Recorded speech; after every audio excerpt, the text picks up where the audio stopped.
কেন আমরা advance payment নিই? তাহলে শোনো আমার আগের বছরের কিছু অভিজ্ঞতা। হ্যালো সবাইকে।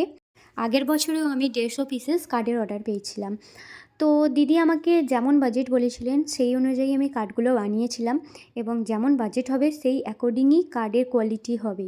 তো দিদির রিকোয়ারমেন্ট অনুযায়ী সমস্ত কিছু করেও দিয়েছিলাম। দিদিকে আমি কার্ডের ফাইনাল পিকচারও দিয়েছিলাম।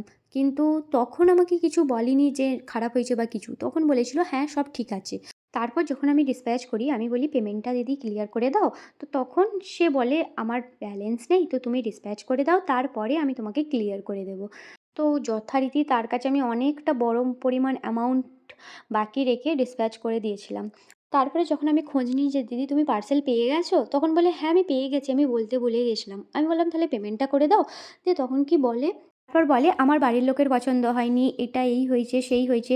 তার মানে বুঝতে পারছো, কারো ওপর বিশ্বাস রেখে ছাড়া যাবে না। এমনটা নয় আমার সব ক্লায়েন্টই খারাপ, আমার অনেক ক্লায়েন্ট ভালো আছে, আমি তাদের কাছে হিউজ অ্যামাউন্ট বাকি রেখে মানে প্রোডাক্ট ছেড়ে দিই, কিন্তু তারা এখনও অবধি আমাকে কোনো রকম কিচ্ছু বলেনি এইটা খারাপ বা ওইটা খারাপ। ব্যাপার হচ্ছে মেন্টালিটির, কারো পয়সা নিয়ে কেউ কখনো বড় হতে পারে না, আমি এটা বিশ্বাস করি।